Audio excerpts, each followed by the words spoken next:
Assalamualaikum warahmatullahi wabarakatuh.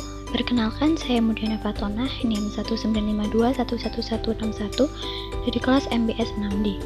Pada kesempatan kali ini, saya akan mempresentasikan bisnis plan dari kelompok 5, yakni kedai receh Abasit. Baik, langsung saja mengenai yang pertama, ringkasan eksekutif. Ide bisnis yang kami jalankan adalah salah satu usaha kuliner yang biasa dijumpai di pinggir jalan, yaitu bakso dan pangsit. Usaha bisnis kuliner ini kami beri nama dengan kedai receh Abasit, yang mana istilah kedai itu biasa kita artikan sebagai sarana untuk tempat berjualan. Sedangkan receh sendiri diambil dari kata receh yang artinya nominal yang sangat kecil atau murah. Kemudian receh dalam bahasa gaul juga merupakan julukan untuk seseorang yang gampang tertawa. Lalu, Abasit merupakan singkatan dari kedua produk yang kami tawarkan, yakni bakso dan pangsit. Pengambilan nama tersebut sesuai dengan varian produk yang kami jual dengan harga yang cukup murah dan terjangkau. Di samping itu, dari kata receh sendiri sangat berkesan terutama bagi kaum milenial yang ingin menaikkan mood dan selera makannya, di mana dengan adanya produk yang kami tawarkan di kedai receh ini nanti dapat memberikan rasa kesenangan dan kebahagiaan tersendiri bagi konsumen. Selanjutnya untuk jenis usaha dan lokasi. Yang pertama jenis usaha. Nah, usaha kedai receh Abasit itu merupakan bergerak di bidang kuliner, terutama jajanan pinggir jalan yang biasa kita sebut sebagai makanan street food yang menyediakan aneka pangsit dan bakso. Kemudian untuk menghubungi kami dapat melalui akun Instagram yaitu @receh_abasit. Kemudian juga dapat dihubungi melalui WhatsApp yaitu dengan nomor 081226853828. Selanjutnya, untuk lokasi usaha, kedai receh kami didirikan di Kembangan RT 26 RW 7 Sidodadi, Masaran, Sragen. Kemudian selanjutnya mengenai prospek pengembangan usaha. Nah, prospek pengembangan usaha di sini, kedai receh memiliki prospek untuk maju ke depannya di mana karena masyarakat Indonesia sendiri memiliki kegemaran yang cukup tinggi pada makanan pedas dan unik. Makanan pedas dianggap dapat mengunggah selera makan seseorang. Selain itu, harga yang kami tawarkan juga sangat terjangkau, yakni dari kisaran harga Rp1.500 hingga Rp8.000. Nah, kedepannya kami juga akan memperluas produksi dengan membuat inovasi makanan lain yang berbahan dasar pangsit dan bakso, seperti basreng, bumbu seblak, ataupun produk lainnya. Kemudian selanjutnya, yaitu latar belakang berdirinya bisnis kami ini. Yang pertama, karena Indonesia sendiri merupakan salah satu negara yang mana masyarakatnya menyukai makanan pedas dan salah satu makanan street food pedas yang banyak diminati oleh masyarakat adalah bakso bakar. Bakso bakar itu sendiri merupakan makanan Indonesia yang berasal dari Malang, Jawa Timur, yang makna teksturnya kenyal dan juga cita rasanya lezat. Selain bakso, pangsit juga merupakan makanan yang cukup populer di Indonesia. Kulit pangsit dapat diolah atau dikreasikan menjadi beberapa olahan yang biasanya juga dapat diolah dengan cara digoreng, direbus, ataupun dikukus, dan bahkan juga ada yang dibakar. Nah, maka dari itu, kami berniat untuk mendirikan usaha kuliner aneka bakso dan pangsit yang diberi nama dengan Kedai Receh Abasit. Usaha ini nanti bertujuan untuk menyediakan aneka olahan bakso dan pangsit yang enak, berkualitas, dan halal dengan harga yang terjangkau bagi masyarakat. Dengan berdirinya usaha kedai receh Abasit ini diharapkan dapat memberikan manfaat bagi masyarakat sekitar dengan membuka lapangan pekerjaan pada masa yang akan mendatang. Selanjutnya, visi dan misi usaha. Visi dari kedai receh Abasit adalah untuk menciptakan serta membangun usaha olahan pangsit dan bakso yang halal, enak, lezat, dan juga berkualitas dengan harga yang terjangkau. Kemudian untuk misi usaha kedai receh Abasit, yang pertama, menjaga cita rasa dan kualitas yang terjamin. Yang kedua, meningkatkan kepuasan dan kepercayaan konsumen. Yang ketiga, melakukan inovasi untuk meningkatkan prospek kerja. Kemudian ada juga menjaga kebersihan tempat produksi dan menjamin kualitas bahan baku. Lalu menentukan harga jual yang dapat dijangkau dari berbagai kalangan masyarakat. Nah, kemudian yang terakhir adalah meningkatkan kualitas SDM dengan membuka lapangan pekerjaan baru. Selanjutnya, analisis strategis. Analisis strategis itu sendiri ada dua, yakni analisis eksternal dan juga internal. Untuk yang pertama, saya akan menjelaskan mengenai analisis eksternal terlebih dahulu. Analisis eksternal antara lain yang pertama ada analisis pelanggan. Pelanggan merupakan seseorang yang membeli barang dan jasa. Pelanggan merupakan hal yang penting dalam suatu bisnis karena pelanggan merupakan orang yang mengkonsumsi produk yang akan dijalankan. Dalam hal ini, Kedai Receh Habasit menargetkan sasaran utama pelanggan kalangan remaja dan dewasa, terutama bagi generasi milenial yang menyukai camilan pedas dan makanan yang baru viral atau booming di pasaran. Di antaranya, pangsit bakar isi bakso, bakso bakar, dan juga keripik pangsit pedas manis. Tak hanya itu, kami juga memiliki beberapa varian rasa pedas dan juga tidak pedas, sehingga pelanggan dapat memilih sesuai selera mereka masing-masing. Selanjutnya, analisis eksternal yang kedua adalah analisis pesaing. Pesaing itu sendiri merupakan suatu usaha yang dijalankan oleh orang lain, namun usahanya sama dengan usaha yang kita jalankan. Dalam bisnis Kedai Receh Habasit ini memiliki keunggulan tersendiri untuk dapat memenangkan persaingan dalam bisnis yang kita jalankan adalah terkait dengan bumbu yang kami gunakan menggunakan bahan racikan sendiri sehingga mempunyai khas tersendiri. Dengan hal tersebut diharapkan bisa bersaing dengan pesaing yang lain yang mempunyai usaha yang sama. Baik, selanjutnya di sini ada analisis pasar atau STP. Yang pertama, segmentasi. Segmen pasar dari Kedai Receh Habasit ini adalah bagi semua kalangan masyarakat. Nah, kemudian kalau berdasarkan segmentasi geografis, pengelompokan segmen pasar yang dilakukan berdasarkan faktor geografi, Kedai Receh yang akan kami jalankan berada di wilayah Sragen, tepatnya di Jalan Gronong. Alasan pemilihan tempat tersebut karena Sragen merupakan kota budaya dengan pendapatan masyarakat rata-rata menengah ke atas, sehingga sangat bagus untuk kelancaran usaha Kedai Receh dalam pengembangannya di masa sekarang maupun di masa mendatang. Nah, kemudian yang kedua ada segmentasi demografi, yakni pengelompokan pasar berdasarkan faktor usia, penghasilan, jenis kelamin. Di sini untuk segmentasi pasar demografi dari Kedai Receh adalah ditujukan untuk semua usia. Kemudian untuk gendernya laki-laki dan perempuan, lalu untuk penghasilan terjangkau oleh semua kalangan ekonomi atas hingga ke bawah. Nah, kemudian untuk segmentasi psikografi, ini ditujukan untuk semua tingkat kelas sosial, lalu untuk kepribadiannya bagi individu yang senang akan camilan. Selanjutnya yang kedua ada targeting. Untuk target pasar di sini target konsumen Kedai Receh adalah segmen menengah ke bawah, yakni dari kisaran umur 12 tahun hingga 45 tahun, di mana harga yang kami tawarkan relatif terjangkau target pasar. Untuk target pasar Kedai Receh Habasit adalah pelajar, mahasiswa, ibu rumah tangga, serta semua kalangan pecinta pedas, karena menu yang kami tawarkan relatif banyak makanan pedas. Nah, kemudian untuk positioning, dalam hal ini Kedai Receh akan menetapkan posisinya sebagai tempat makanan camilan generasi milenial yang instagramable dan bernuansa kekinian. Selanjutnya ada analisis lingkungan. Untuk analisis lingkungan di sini ada 5, yakni faktor ekonomi, sosial, kemudian politik, ada teknologi dan juga faktor hukum. Untuk yang pertama faktor ekonomi. Nah, untuk faktor ekonomi di sini Kedai Receh berlokasi di daerah Sragen, yang mana kondisi ekonomi masyarakatnya cukup stabil dengan pendapatan menengah ke atas dan cocok untuk kelancaran penjualan Kedai Receh kami ini. Nah, selain itu, harga produk yang ditawarkan oleh Kedai Receh Habasit sangat terjangkau dan juga ramah kantong, sehingga tidak membuat calon konsumen terbebani untuk dapat menjangkau produk yang kami tawarkan. Kemudian untuk faktor sosial, aspek ini merupakan pertumbuhan populasi, distribusi usia, dan juga mengenai hal apa yang bisa menarik konsumen untuk membeli produk Kedai Receh Habasit. Nah, terkait aspek sosial itu untuk menentukan seberapa besar kira-kira pasar yang akan dijangkau oleh bisnis yang akan dijalankan. Selanjutnya untuk faktor politik mengenai bisnis Kedai Receh Habasit dalam aspek politiknya, yaitu legalitas pajak hak cipta dalam bisnis harus diperhatikan agar bisnis ini dapat berjalan dengan lancar dan sesuai dengan hukum yang berlaku.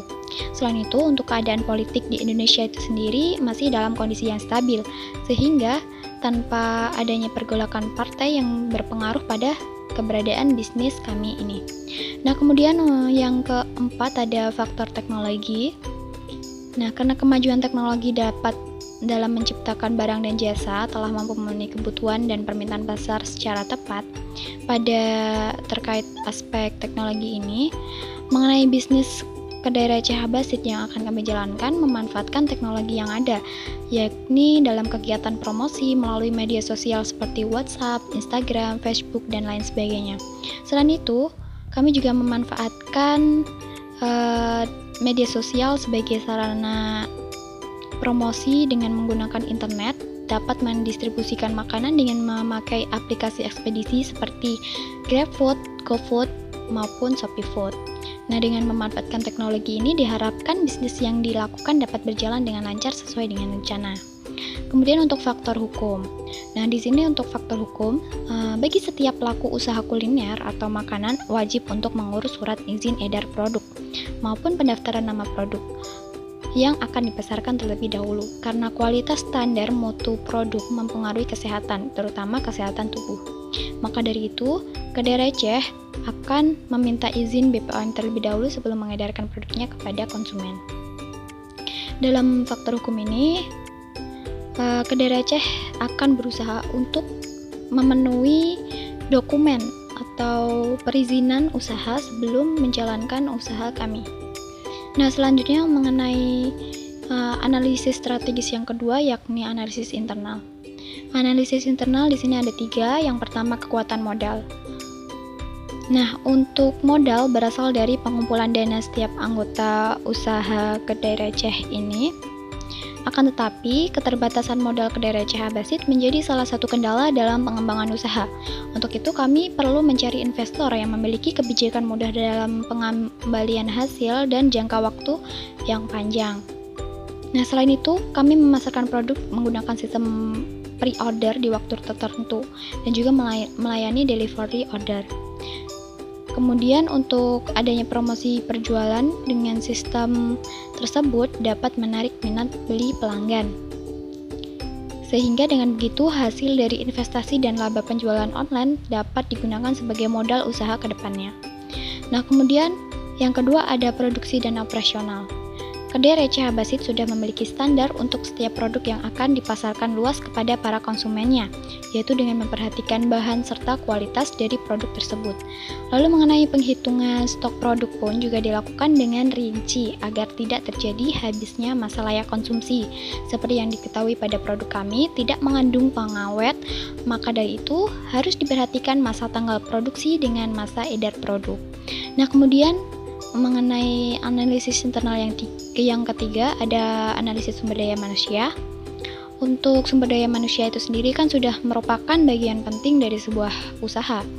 Nah, di sini sebagaimana pada kedai receh, karyawan mempunyai peranan penting dalam keberlangsungan usaha. Dalam kedai receh Habasit mempunyai 2 karyawan yang telah membantu dari proses pembuatan produk hingga memasarkannya. Kedai receh Habasit ini juga telah bekerja sama dengan Gojek dan Grab sehingga sudah menerima pesan antar atau delivery. Ada juga layanan COD langsung dengan karyawan apabila jarak tempuhnya dekat dengan lokasi. Kemudian ada SWOT analisis. Untuk SWOT analisis yang pertama ada strength atau kekuatan. Di sini antara lain ada produk halal dan berkualitas, harga yang bersaing, loyalitas SDM, dan juga lokasi yang strategis. Kemudian ada weakness atau kelemahan dari bisnis kedai receh. Yang pertama ada manajemen tradisional, kemudian yang kedua minimnya promosi, lalu yang ketiga wilayah distribusi masih terbatas. Lalu yang ketiga ada opportunities atau peluang. Yang pertama ada loyalitas konsumen, kemudian perkembangan dunia kuliner, dan yang ketiga pangsa pasar bakso dan pangsit yang luas. Lalu yang keempat atau yang terakhir di sini adalah ancaman threat. Yang pertama ada kenaikan harga bahan baku, yang kedua banyaknya produk tiruan, dan juga yang terakhir adanya usaha yang sejenis. Baik, selanjutnya di sini ada strategi 4P. Untuk strategi 4P yang pertama ada price, yakni harga produk dari kedai receh Habasit. Harganya sangat terjangkau. Untuk bakso dan pangsit kami bandrol dengan harga Rp2.000 per tusuk, sedangkan untuk produk keripik pangsit hanya Rp8.000 per piece. Nah, kemudian yang kedua ada produk. Nah, untuk produk di sini Kedai Receh menawarkan berbagai produk dengan bahan baku utama yaitu pangsit dan bakso. Dengan mengikuti perkembangan kuliner di era zaman sekarang, bahan baku tersebut dijadikan olahan yang cukup variatif dan inovatif. Untuk bahan baku bakso, kami dapat membuat produk bakso bakar, bakso goreng dengan bumbu seblak, dan lain sebagainya. Seperti untuk produk pangsit, kami mengolahnya dengan cara dibakar sehingga menjadi pangsit bakar. Selain itu, kami juga menggorengnya dan membuat menjadi keripik pangsit dengan varian rasa pedas manis. Selanjutnya, untuk strategi yang ketiga ada place. Nah, untuk tempat atau lokasi dari Kedai Receh Abbasid ini, lokasinya sangat strategis karena dekat dengan jalan raya, yang mana juga dekat dengan area permukiman warga dan sekolah, tepatnya di Jalan Gronong Sragen. Kemudian untuk strategi yang keempat ada promotion.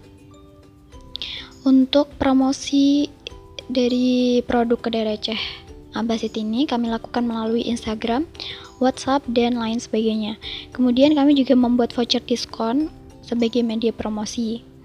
Kemudian kami juga memanfaatkan e-commerce yang mana seperti aplikasi yang sering digunakan oleh anak muda yang malas keluar rumah untuk mencari makanan. Kedai Receh memanfaatkan e-commerce seperti Shopee Food, kemudian juga ada GoFood dan GrabFood. Nah, selanjutnya ada rencana organisasi dan manajemen. Untuk nama usaha Kedai Receh Abbasid, kemudian nama pemilik Winda Ventikaryani. Untuk alamatnya di Kembangan RT 26 RW 7 Sidodadi Masaran Sragen. Lalu untuk bentuk badan usaha UMKM dan jumlah SDM atau karyawannya ada 2 orang. Untuk struktur organisasi dapat dilihat pada slide di sini. Untuk pimpinannya Winda, kemudian pemasaran Atra, dan keuangan Mudia. Selanjutnya untuk rencana produksi dan operasi.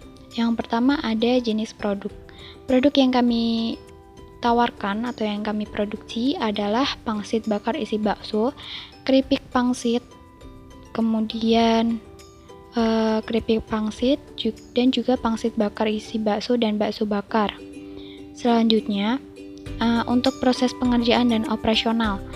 Waktu atau jam kerja Kedai Receh Abbasid ini dijalankan di hari Senin sampai Sabtu. Kemudian untuk waktu berjualan atau beroperasi mulai dari pukul 7 pagi hingga jam 11 siang. Kemudian untuk manfaat dan kegunaan, di sini manfaat dan kegunaan produk Kedai Receh Abbasid yang pertama adalah mengendalikan nafsu makan. Kemudian yang kedua mengontrol rasa lapar. Yang ketiga mengontrol tingkat insulin. Kemudian yang keempat meningkatkan fungsi otak. Dan yang kelima memperbaiki mood. Kemudian yang terakhir membantu memenuhi kebutuhan gizi. Selanjutnya yang keempat ada lokasi usaha. Nah, untuk lokasi usaha Kedai Receh kami ini berada di Dalangan RT 26 Klewonan Masaran Sragen, Jawa Tengah. Kemudian untuk peralatan yang dibutuhkan ada beberapa peralatan, antara lain ada kompor, tabung, nampan, piring dan mangkuk, wajan, standing pouch, dan lain sebagainya. Kemudian untuk bahan baku, di sini bahan baku utama produk kami adalah kulit pangsit dan adonan bakso. Baik, selanjutnya untuk rencana keuangan. Nah, rencana keuangan yang pertama ada kebutuhan dana. Kebutuhan dana yang pertama biaya produksi. Untuk biaya produksi terdiri dari biaya tetap dan juga biaya variabel. Untuk biaya tetap keseluruhan di sini dapat dilihat di tabel, yakni total untuk biaya tetap keseluruhan 3.019.000. Kemudian biaya penyusutannya total 30.500. Nah, kemudian selanjutnya ada biaya tetap produk pangsit total Rp687.500. Kemudian untuk biaya penyusutannya adalah Rp12.510. Kemudian biaya produksi yang kedua ada biaya variabel. Nah, untuk biaya variabel di sini diketahui untuk totalnya Rp1.508.000. Kemudian selanjutnya ada juga biaya variabel pangsit goreng, totalnya Rp825.500. Lalu untuk biaya pemasaran dan administrasi umum, total Rp140.000. Sehingga modal awal yang dibutuhkan adalah totalnya Rp5.367.000. Untuk total biaya selama 1 bulan yang dibutuhkan adalah Rp2.378.000. Kemudian selanjutnya ada biaya pokok penjualan.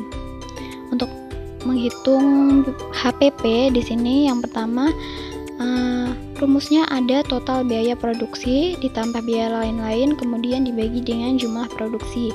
Nah, diketahui untuk bakso bakar dan pangsit bakar HPP diketahui sebesar Rp641. Kemudian untuk produk keripik pangsit Rp6.985. Lalu untuk menghitung harga jual. Nah, di sini untuk menentukan harga jual rumusnya adalah HPP ditambah dengan laba yang diinginkan. Untuk produk yang pertama, yakni bakso bakar dan pangsit bakar, kami menginginkan laba sebesar 1.400 sehingga untuk harga jual ditentukan menjadi Rp2.000 per tusuk. Kemudian untuk produk keripik pangsit, kami menghendaki laba sebesar 1.000. Kemudian harga jual keripik pangsit menjadi Rp8.000 per piece. Nah, selanjutnya ada analisis kelayakan usaha. Untuk analisis kelayakan usaha yang pertama, analisis keuntungan, ada pendapatan. Nah, untuk pendapatan dari produk bakso bakar dan pangsit bakar total menjadi Rp3.259.500. Kemudian yang kedua, keripik pangsit Rp142.000. Untuk total pendapatan per bulan ada Rp3.401.500. Nah, kemudian persentase laba di sini diketahui 143%.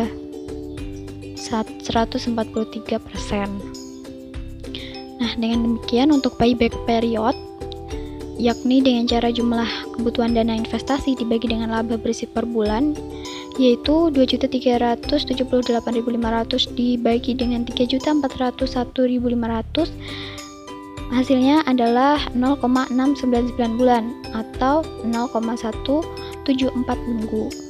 Sehingga modal dapat kembali dalam waktu 0,174 minggu. Nah, selanjutnya analisis yang kedua ada analisis titik impas. Nah, untuk analisis titik impas di sini untuk rumusnya dapat dilihat di slide, yakni BEP dalam unit, yaitu biaya tetap dibagi dengan harga jual yang telah dikurangi dengan biaya variabel. Kemudian untuk BP dalam rupiah, biaya tetap dibagi 1 dikurangi biaya variabel dibagi harga jual. Nah, sehingga diketahui untuk BEP dalam unit produk bakso bakar dan pangsit bakar 11 unit masing-masing. Kemudian untuk produk keripik pangsit, BEP dalam unitnya 6 unit. Sedangkan untuk BEP dalam rupiah, bakso bakar dan pangsit bakar masing-masing Rp21.000. Kemudian untuk keripik pangsit Rp50.000. Selanjutnya ada proyeksi laba rugi. Nah, untuk proyeksi laba rugi di sini dapat dilihat pada tabel, sehingga menghasilkan laba bersih sebesar Rp3.261.500. Nah, kemudian untuk sumber dananya, di sini sumber dana diperoleh dari iuran setiap anggota dan keuntungan yang didapatkan dari hasil penjualan.